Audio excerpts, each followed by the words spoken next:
we're going to go ahead and get started.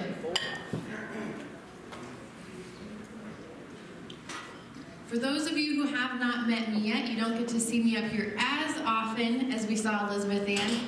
I have the privilege of being your administrator over at the Birches. My name is Morgan. Been here about 3.5 years now with all of you, and it's been a wonderful time. So in the interim of having an executive director, I will take over and cover in these meetings with you all. So let's talk about some football. We were just looking this morning at the updates of where everyone stands. And in the top 5 rankings, we have LSU at number 1, and no one picked LSU. So the number 1 slot is open for a winner. Ohio State's in 2nd place. We have 4 residents who picked Ohio State who are vying for them to come in. Clemson in 3rd. And I think a lot of you might have been trying to suck up to Elizabeth Ann because there's 8 people who picked Clemson. And I'm not sure that many people were Clemson fans prior to moving into Trillium Woods. In 4th and 5th, we've got UGA and Utah, and we don't have any people on those teams as well. So we've got 12 people still in the top 5 here in the football runnings. For our agenda this month, we're going to start with a quick update on where we stand with Executive Director recruitment, dive into our Associate of the Month, department updates, turn it over to your resident council leader, and then do some wrap-up. So we have a speaker following us, and we want to make sure we're getting Abby started on time. Our Associate of the Month this month, everyone knows her well, Pam Franzen at the front desk. Yes, that applause is well-deserved. She is not here with us today, because as many as you probably know, she's celebrating her Associate of the Month with a week off at the Dominican. That was not a gift from Trillium Woods, but it sounds pretty nice to me, and I think the timing worked out well. Lots of COT cards are turned in on Pam on a monthly basis. She is the one at the front desk with all the answers, and if she doesn't have your answer, she goes and finds it for you. So she continues to receive thank yous and kudos from all of you because of all the many details that she keeps track of and all the work that she does to keep us organized in the front office. I think you'll appreciate this picture here. We wanted to share this with you. This was something that one of our directors here made for EA as a going away gift. Her magazine cover of The Best Boss Ever. Quick update on EA. She's had her first full week traveling around to all of her new communities, at least all of the communities that are in Florida. It's been a whirlwind experience for her so far. She said she's desperately missing all of you. She loved her community up here, but she's been so busy. She's learning lots of new things, and she's loving the sun. She did have to say she's not so sorry that she left you all here at wintertime. She is enjoying her sunshine and being able to go on a bike ride every day without having to worry about the weather. So that's a quick update on EA there. Next, just a quick update for Executive Director recruitment.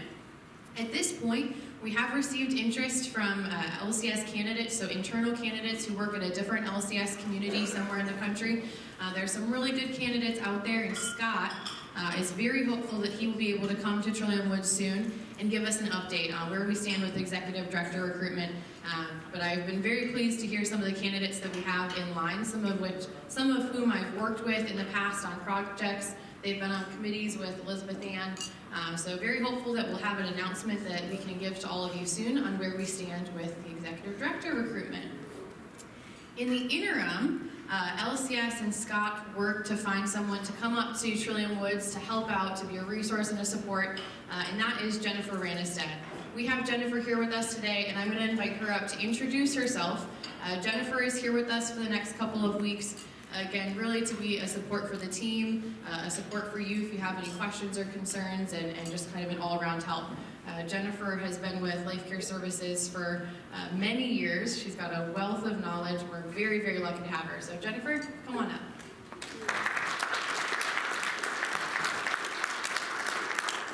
Thank you, Morgan. Is this working? Yeah. Okay. Hold it close. Keep it nice and close. Like an ice cream cone, they say. Okay, I think I hear it now. So I'm Jennifer Ranestad, and I arrived Monday. And I think I did find the auditorium, which was a great start. So I'm from Connecticut. I was born in Connecticut and raised in Connecticut. I did go to school in New Hampshire, which is with a bachelor's in economics, and then UConn, University of Connecticut, for my master's in business. I started as a nursing home administrator in the New Hampshire and Massachusetts areas, and then I became an upholsterer for 2 years. I did an apprenticeship, thinking about what I wanted to do. When I went back for my master's, they introduced me to Life Care Services. That was 28 years ago. I found Essex Meadows and the Life Care community and thought it was the best thing that you could do with the hospitality aspect and a little bit of healthcare mixed in, and fell in love with this idea of a continuum of care. And I never left. So that was, let's see, when I started with Essex Meadows, it was 2 years old. It's 30 years old today. It's a similar size to what Trillium Woods is today. We have 13 we call them cottages, like garden homes. We have 200 apartments. We have a 45-bed nursing home, which is really interestingly similar to what you have today. We have had a couple expansions to get to that point. So coming here is sort of a flashback to what it was like when I started at Essex Meadows 28 years ago. The new community and the friendships that are being made will last a lifetime. I do have, personally, I have a son, 2 sons and a husband, and a dog and a cat. My sons are grown, mostly. I have my older son, Eric, is in Washington State. He just graduated from college. He's making his way as an artist, but he also is an econ major, so he has, I will guess that he'll end up something in marketing, but he's at that phase in his life where he's trying to find his work path. And then my youngest son is a senior in college. He's a trumpet player, and with both my kids being artists, I will be working for a few more years. I have a husband. He is professionally, he's an engineer. He did take some time off to work on the house, but January is ski season, so he is at ski camp this week, and there is a race next weekend for the New England Championships. His goal is to live long enough that he's the oldest skier and the best skier at age 80, so we'll see how he does. But it's called the Masters Racing. So we're no strangers to cold weather. I've skied in some pretty cold, and I brought my ski clothes here, so a nice little gentle snow that creates some skiing, cross-country skiing would be nice in Minnesota.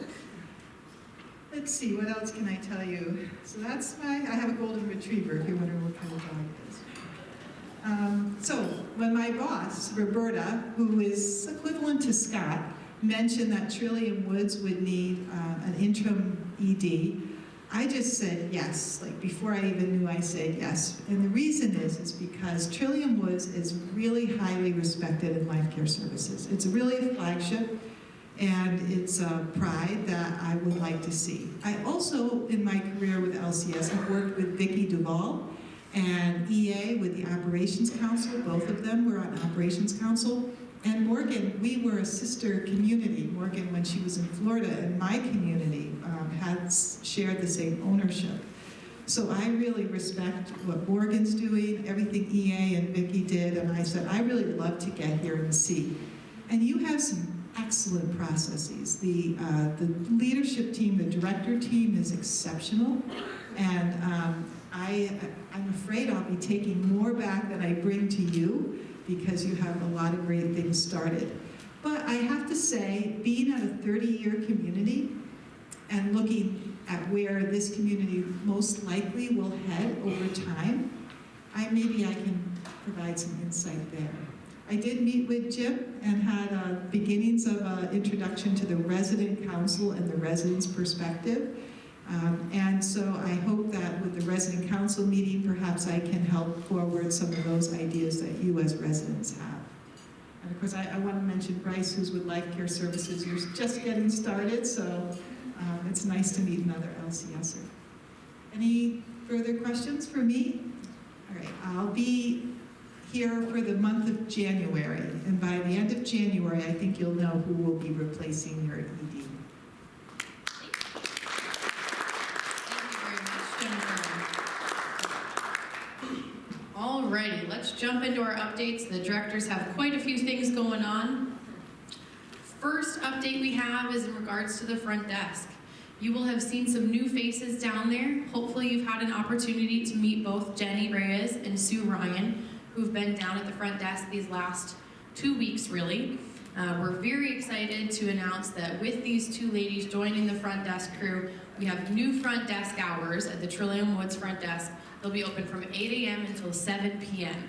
So you'll have someone there Monday through Friday, 8 a.m. to 7 p.m. Be one of these two ladies, Jenny Monday through Wednesday, and Sue on Thursday and Friday. Still have someone that you can contact down there after 5 p.m. if you need to. Tax info letters. Just an update that these will be coming out the first week of February, so be on the lookout for your tax info coming in a letter in the mailbox. And a quick notice for you, a couple people have come to accounting noticing that their monthly statement looks a little bit different. Yeah, look a little different to you? So the reasoning behind that all stems from an envelope. The envelopes that we used to use are no longer made. So the envelopes we now use have your name and address in a different window spot. So they had to do some moving around on the invoice. And in the process of doing some moving around on what that invoice statement looked like, they accidentally changed one of the settings for how your meal credits and your meal charges show up. So I believe it was coming on 4 or 5 lines, lots of extra information. That has already been fixed. When you see your next statement come out, everything should be corrected in the way that you're used to it. The top of it, where your address is just rearranged a little bit. But that should be corrected at this point. If you take a look at that and you have any concerns, the net amount, the final dollar amount on the bottom should be accurate. What you're seeing is just some additional detail that's a little convoluted to my understanding.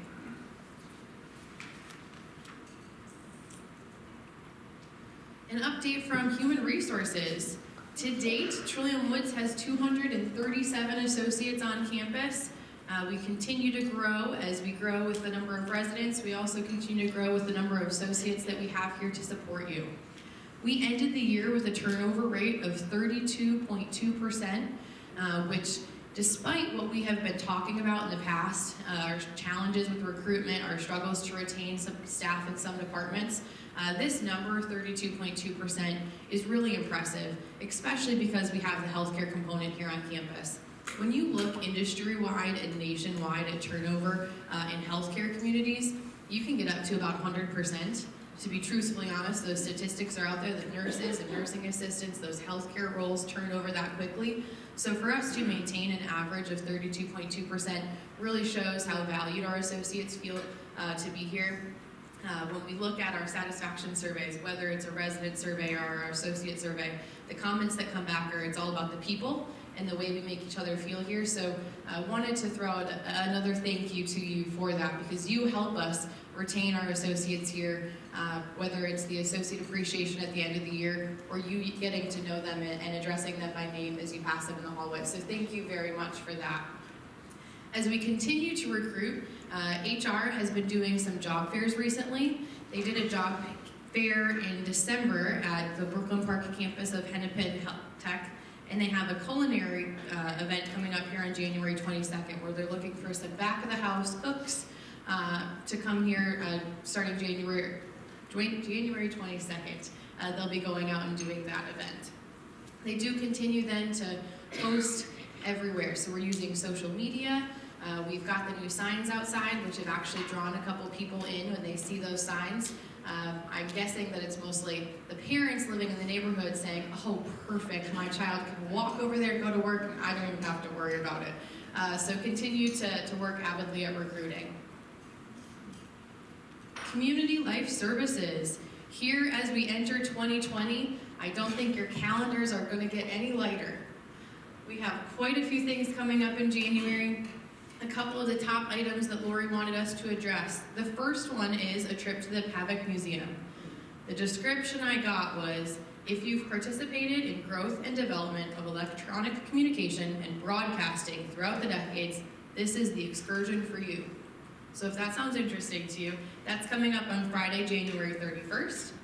We've got Doug Oman coming in to talk about the Heartland Lakes Tour on the 13th, so this coming Monday. We have another speaker from the U of N coming to talk about genomes, understanding your body's ancestry, on Tuesday, the 14th. And then we've got Melanie Shipman coming in to talk about Churchill, Manitoba through the seasons, January 28th. Lots of exciting and educational events coming up. They've also got a call out for some information from Community Life Services. Valentine's Day will be here before we know it, so they are looking to collect wedding pictures and information about your story. Whether your spouse is still with us or not, they'd love to get some of those pictures from you, learn about your story, and be able to post and share that information with the rest of the community. So if you could turn that information in, they're collecting those. Photos will be scanned and returned to you. So you can turn those in at the front desk and they will prepare that information and then get your pictures back to you. Also looking for winter items. Hennepin County is collecting winter items now through January 24th. So if you have any items that you're not using anymore, those can be turned in at the front desk.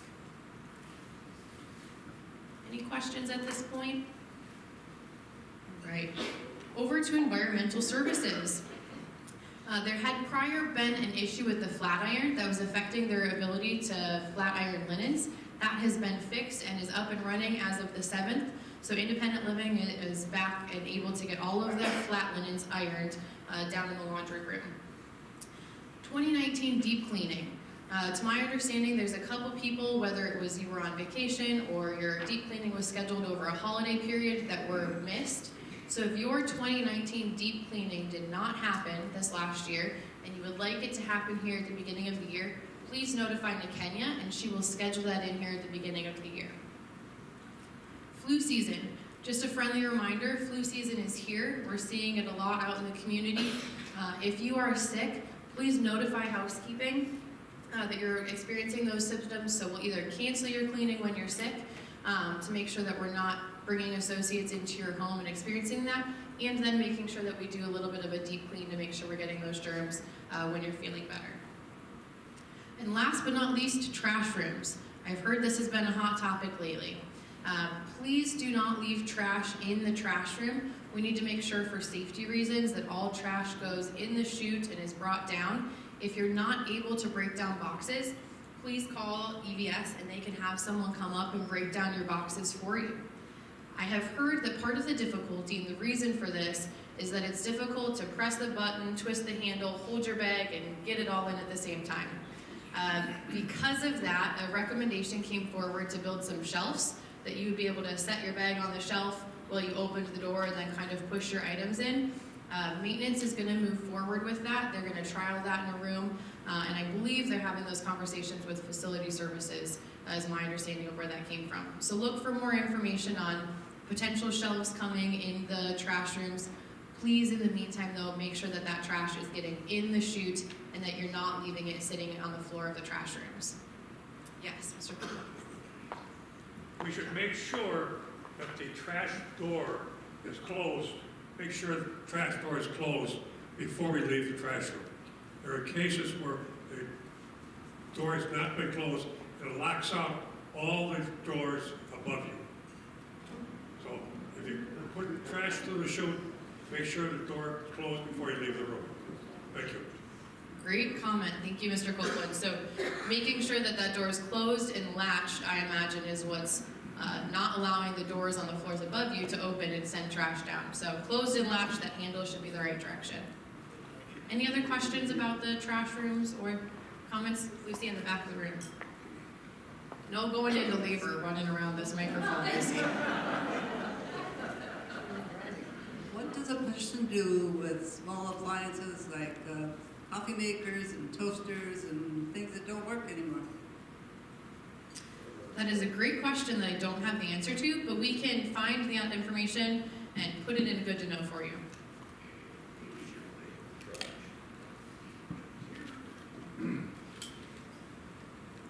Anything else? All right, thank you for that. We'll get back to you on that. Moving right along, another friendly reminder from food and beverage. It is important that we make sure that once you're seated in the dining room, we're getting all scooters, walkers, wheelchairs out of the dining area. Food and beverage was recently reminded of this so that they should be prompting you and assisting you. So once you're in the dining room and you're seated there, food and beverage can help you either move your item out to the coat room, or they can be the one that goes and gets it for you. So if you need assistance walking out to go get your scooter, your walker, they can go and get that from you. So please just prompt them on that and make sure that those are getting out of the dining room. Yep. As somebody that walks over here,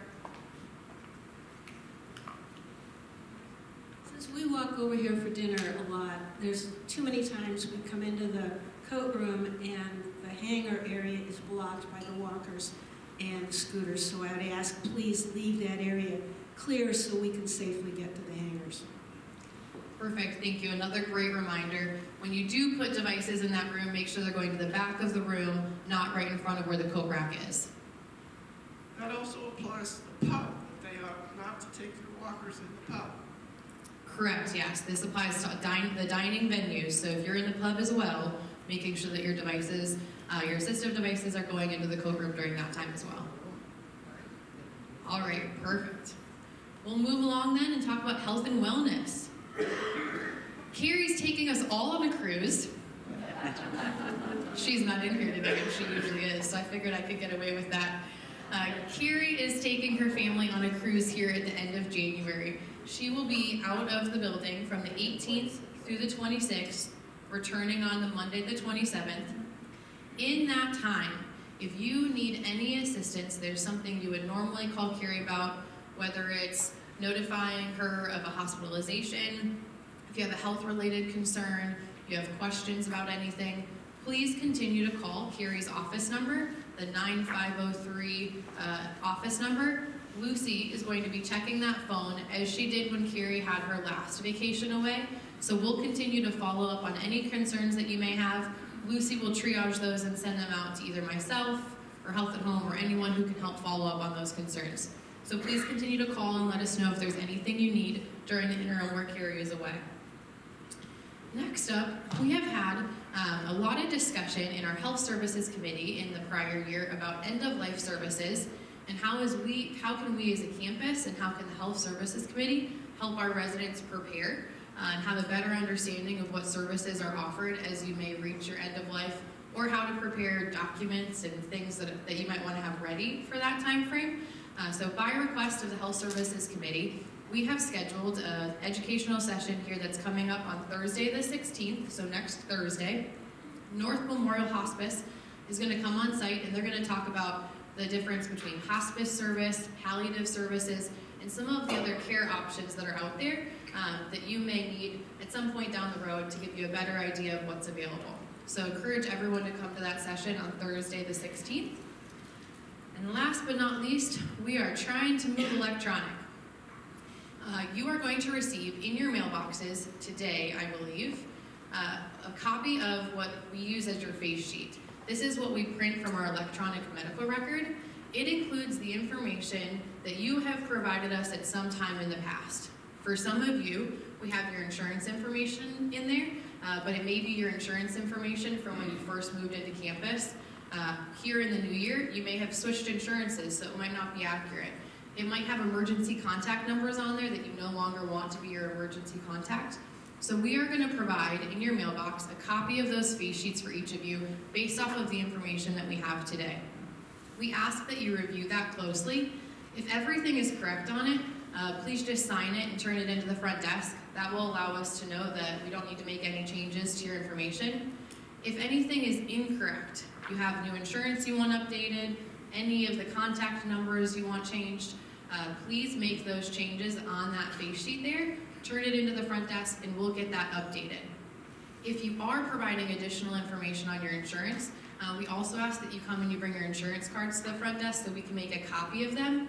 That helps us when you're using either outpatient therapy services or you come to the Birches. We have all the information on your card that we might need to charge your insurance for a healthcare service. So that information will be coming out shortly. There'll be more information coming with that face sheet in your mailbox to remind you what to do. Just be on the lookout that that is going to be happening here soon. Plant operations. A couple updates on here that I know we've been waiting for. First one, boiler repair. We did have an issue with the boiler where a pipe was leaking in part of the closed loop system. That has been corrected now, and we shouldn't foresee any issues coming up with hot water or cold water. Everything at this point has been fixed and checked. They did a full look at that system when they were here at the beginning of the week.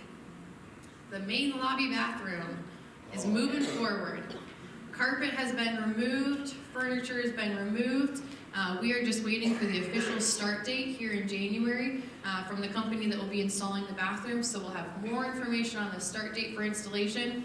But if you see that old bank space, empty office space, whatever you want to call it, that conversion to a bathroom space will be starting here in January, and you'll already have seen some changes down there. The pool cleaning. I know we've talked about this in a couple prior meetings. The pool cleaning is now officially scheduled.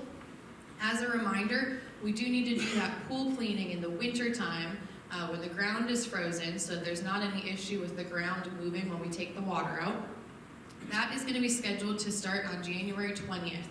So the pool is going to be closed from January 20th to January 24th. To my understanding, they're going to drain it on the 20th, clean it on the 21st, and that is to get rid of what the coating that has ended up on the bottom of the pool. We're also, by request, going to be shining up the sides of the pool and making sure everything is clean. It'll then take them 2 days to refill and balance out the pool, which will allow us to open it on the 24th when it's reached its perfect temperature and perfect chemical balance. So the pool will be closed the 20th to the 24th. And then a quick update on the stairwell glass. Who's seen our really pretty piece of wood in the lobby? It looks great, doesn't it? We still do not have a true picture of what happened with that. We're very, very thankful that that did not occur until late in the evening on Friday when no one was around. I don't know if I see the DeLines in here, but I did tell them they have to stop throwing such crazy parties, because they were having a party in the front lobby when it happened. But we're not entirely sure what happened, whether someone may have ran into it at a prior point. There was no one around when it happened. Not sure if someone hit it and it cracked and broke later, but that has been assessed. We have contacted the company who originally installed that railing. They are scheduled to come out and do an evaluation of the railing and quote us for a new piece of glass to get put in there. We're going to move forward with that as quickly as possible so that we can get rid of the wood and reinstall a glass panel there.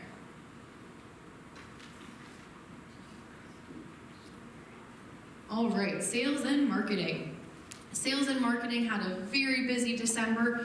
We finished the year as close to budget as we were possibly going to get. Our December budget was to have 191 closed units. We came in at 187. They did 7 closings in that office in December, so we had lots of new residents join us in December. 2 more sales, which was what we were budgeted for, and we ended the year at 274 residents. If you include there the sales that they do have that are just currently unclosed, we are at our 191 sold. So we're just about there for our budget for closed. So we have reached at the end of the year 91% sold as a campus, which is a huge feat after starting the beginning of the year at 74%. Christina in particular wanted me to do a thank you to the marketing committee and to all of our ambassadors and to all of you that are continuously working with our marketing office to help them get there. We've got another big year here in 2020, but the marketing team is off to a great start. We've got an event coming up at the end of the month, and they're already up and running with that. As we talk about a thank you for the referrals, we had 2 referrals come in this last month, one from Sid Mitra. So Sid, if you're in here, don't see him, thank you to Sid. And we also send over referrals from the Birches. So if we have a resident come in for a therapy stay and they're asking questions or they're interested in independent living, we always send their information over because if we're providing good care in the Birches, they get someone to move into independent living, more power to us. So the Birches sent over a referral as well. We finished the year at 249 resident referrals when we had a goal of 230. So that is a true testament to you guys wanting your friends to move in and be new neighbors. Very exciting, and that has helped us get to the occupancy that we're at. We also want to thank Joan Wright for bringing the Swansons to us. As a reminder, you have the opportunity to get a referral bonus for both yourself and friends if you bring them in here. We encourage you to do that, so thank you very much, Joan, for giving us the referral for the Swansons to join us on campus. Any questions about marketing and sales and independent living? All right, quick update here on the Birches. This is a snapshot of our occupancy in the Birches in December. We were very close to making our actual overall budget. That's a number that we've talked about a couple times in this meeting. Our goal is to always be as full as possible while maintaining rooms available should our Trillium Woods residents need it. We had a pretty healthy mix of Trillium Woods residents and outside residents utilizing the Birches this last month. Today, you'll see the number on the bottom. We stand at 18 residents from Trillium Woods that are utilizing the Birches, either for short-term or long-term care. And then the rest of our breakdown, we're a little bit under budget for our therapy payers, and that is just kind of, we get to the holiday season and not as many people are doing elective surgeries. We've already seen that start to pick back up, but really these numbers tell us that the Birches continues to be a very busy place, and again, is being used by a healthy mix of Trillium Woods residents for therapy, as well as outside residents. An exciting update I'm happy to share with you. I had talked a couple months ago in this meeting about us making some changes in our memory care area. We have to date almost completed our sensory room in our memory care, which is Aspen, that first floor when you walk over there. A sensory room in a memory care gives a resident the opportunity to get away from the craziness of group activities, the loud noises, and to kind of sit and be. There are things there that entice them, whether it's our noise machine that plays ocean waves, there are things that they can watch or feel, and we also, as I had mentioned we were getting, got this fish tank. This is a picture I took on my phone this morning of the fish tank, which I think turned out to be really cool even though it was a picture on my phone. We had purchased a digital TV to be our fish tank through a particular company who does this, and they take actual 4K, imaging underwater, so it's live recorded scenery that we have now in the memory care in our sensory room. So I encourage anyone, if you're coming over to volunteer or visit anyone in the Birches, to go into Aspen and take a look at this room. It's the newest feature and it's very exciting. We've already had some residents utilizing it with family members and really loving it. Jerry, comment in the back? Lou and I have already used and seen that several times now since it's been installed. It's a wonderful experience. I'm going to get my tank in and try to underwater and see the same thing. If you could hear Jerry was saying that him and his wife Lou have had the opportunity to go in and to sit in this room and to watch the fish tank numerous times since it's been installed, and they've had a really good experience. He also said he's getting ready to go get in his swim gear and go diving so that he can actually see these things in real life. So more power to you. I'll travel with you for that one. But very exciting room. I encourage you to check it out. Last quick update from the Birches. We had our LCS nurse consultant here with us this week. That is Frank Bassler. He comes on a quarterly basis. He's here for a week. And when he's here, his typical process is to do chart reviews, interview residents, look to see if there are any processes that we can improve upon. He also brings to us best practices from other communities. So he did a fair amount of that this time, but his biggest task was to work with our new director of nursing, Victor, and help him onboard. So Frank spent most of his week with Victor, trying to explain our processes, why we do things, why they're the best practice. The two of them had a very busy week going over everything. So very thankful that Frank was here this last week and that we have continued support to help us as we grow and we continue to onboard new people. Any questions for me about the Birches before I turn it over to Bryce Bingham, our Associate Administrator? All right, Bryce, come on up.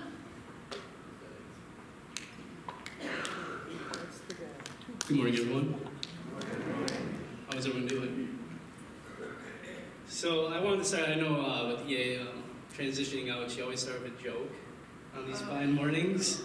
So I wanted to give it my own shot with a couple of jokes this morning. So a teacher is talking to a student, answer this math problem. If your father earns $500 a week and gives half it to your mother, what will he have? A heart attack. Okay, you got a little better than that. For the second one, if you have 13 apples in one hand and 10 oranges in the other, what do you have? Mighty big hands. Give them break the tension. All right, perfect. I'll give the clicker. Perfect. They said don't quit your day job. Thank you. All right, I just want to give you a quick update. I love giving you my updates for at these Friday morning meetings. So with my nursing rotation, this is my last rotation that I have with the PDP, with the practicum program. It's nursing, like with more insight before. Frank was on campus this past week. So I started with on Monday, being kind of a sponge, retaining any information while Frank was on campus, observing and helping with Victor with any nursing process and best practices. Second one is my field audit. So this is the digital reporting and auditing application that we implemented here at Trillium. It's going pretty well. It's becoming more compliant. Associates are starting to use it. We're up to about 65% compliant with audits amongst campus. So I'm really enjoying that. We got new tablets. So we have those with Pam Franzen, a receptionist, so they can put in work orders as needed. And finally, so I have some upcoming trips. I've had the opportunity to work with the corporate resource team, the team that Matt is on, so they go to communities and help optimization of different processes and departments at different campuses and communities. So the next trip will be next week, actually. I'll leave Monday morning to go to Sagewood in Arizona. So have fun with the negative degree weather, everybody, because I'll be in 65 and sunny. And then there'll be another trip in February where I'll be heading to Seattle. Not as warm, but I get to see Timber Ridge, which I always want to go explore. So thank you so much. Any questions, anything? Or I'll turn it back over to Morgan. Thank you so much, everyone. Before we turn it over to your residents, wanted to give a quick update on where we ended the year with our Alzheimer's fundraising. And I double-checked the math this time for those of you who were at the last meeting. We ended the year, our 2019 total fundraised was $16,437, which everyone give yourselves a high five, give your neighbor a high five. Our fundraising goal was $10,000, and we clearly surpassed that through the numerous events that we did. We ended up being the second highest fundraiser in our division, with only 3 other communities that raised more money than we did. I think the highest raise, not in our division, came in at $24,000. But from last year, we were looking at our total, we raised just over $8,000. So in 1 year, we almost doubled our donation for what we gave to the Alzheimer's Committee. As one of your residents said at an event last year, this is something that affects so many people. There's the potential that it could affect many or if all of us as we move forward in our future. But LCS's biggest goal is that the person is alive today who will be cured from Alzheimer's. And that is why LCS is so passionate about fundraising for the Walk to End Alzheimer's and for Alzheimer's research, because LCS has a goal of serving that resident who is the first person to be cured from Alzheimer's. So it's a very something we're very passionate about. Thank you all for working with us this last year and for fundraising with us. We're not off the hook. We're going to continue, this will continue to be our fundraiser that we work with through LCS. So we are kicking off January already with our first fundraiser of the month. This is going to be a fun one. You'll get something out of this. We are going to be doing Cards for a Cause. There is an organization who puts together these card boxes and they sell them. The card boxes come in either boxes of 30 or 50 cards. I think they're $30 a box, so you pay about $1 a card. The cards are of fantastic quality. I have 4 boxes in my office that I bought last year. and I use them consistently. They're definitely the quality of card that you would buy at the store for $3 to $5, and you get them for $1 a piece. And for every box that we buy, 40% of that donation, or 40% of that sale is a donation that they're going to give back to us for our Alzheimer's fundraising. So this event's going to happen January 20th to the 22nd. You can stop down. There'll be a table in the front lobby from 10 a.m. until 12. We will take your orders at that time. The card boxes then need to be ordered from that. So we'll take your check and your order, and card boxes will be delivered then in February. But there's quite a few different sets. This example that I put up here was just there's a thanks and blanks box.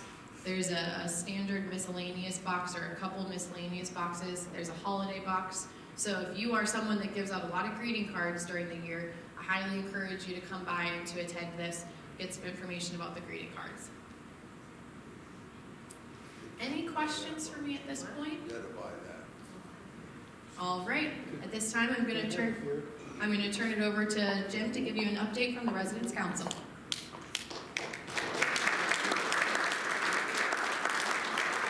Thank you, Morgan. I'm going to stand here. I've got some muscle issues. And we're going to start off with introducing new residents.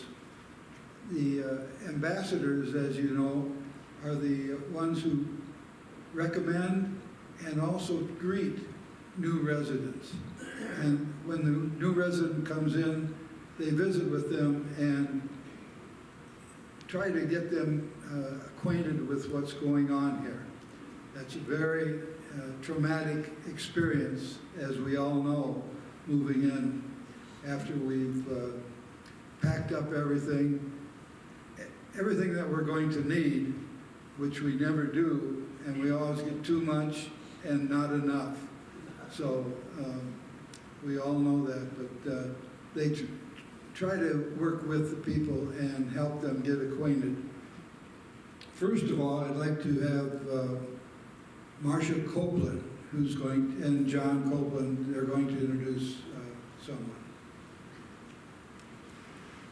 Please stand and welcome Julie and Bill Marshall. And they come from Lancaster, Pennsylvania, although their roots are originally here in Minnesota. They have 4 sons, and one of whom lives here in the Twin Cities. You'll be interested to know that Bill was the athletic director for Franklin and Marshall College in Lancaster, Pennsylvania. He also was the squash coach. And if you ever want to hear an interesting story about squash and how he became the coach, you can invite them for dinner one evening. So we're delighted to have them here.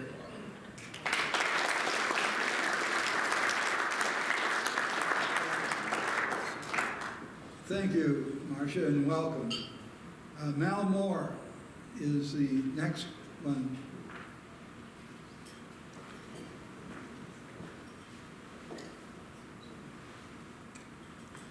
Thank you. Yeah, it's my pleasure to introduce Lowell Hellervich, who is a native Minnesotan, born and raised in Montevideo, and from there he went to St. Cloud University, where he majored in education and social sciences, and became a teacher. He taught for several years junior high and high school at Glenwood, and later at Roseville. And after that teaching stint, he enrolled at the University of Minnesota, where he entered the School of Educational Psychology, which is basically counseling. And while doing that, he was a teacher at University High School, which I don't think exists anymore, but it did then. So in the course of that study at the U, he emphasized his studies in industrial psychology, and met a professor there with whom he formed a partnership. And they developed a consulting business which grew worldwide and had offices around the world and had clients like Northwest Airlines. So that was very successful, and Lowell had a chance to travel to offices worldwide. So that was a wonderful thing. And after that partnership, Lowell decided he sold out his interest in it and retired, and he wound up here because he has daughters in this area who recommended Trilling Woods to him. So Lowell, we're very happy to have you here But just one more pointer, because he has a very unusual name, Hellervik. And he told me that Vic is like a little special fiord where the Vikings used to anchor their boats when they were not traveling around, sacking Northern Europe. So, he told me what he thought that the Heller part meant, but I didn't agree with that because Greek and Latin and so on, it actually means, the Heller actually means something light or bright or white. So I think you'll enjoy meeting our lighthearted Viking. Whoa.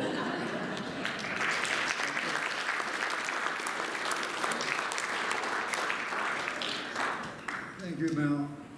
Next, Joyce Gawk.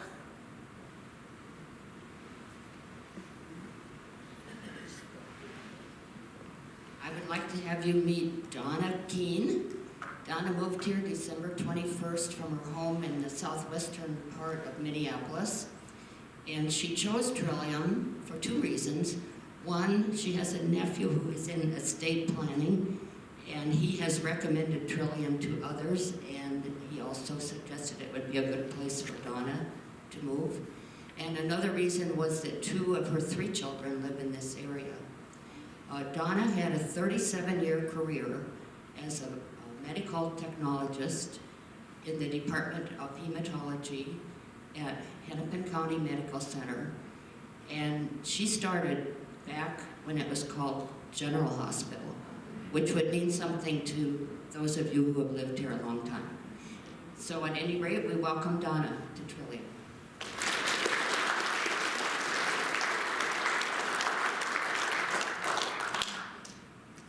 Thank you very much to the people that introduced the new residents. These people are the ambassadors. And I mentioned before that how important this is to have someone greet a person new here, get them acquainted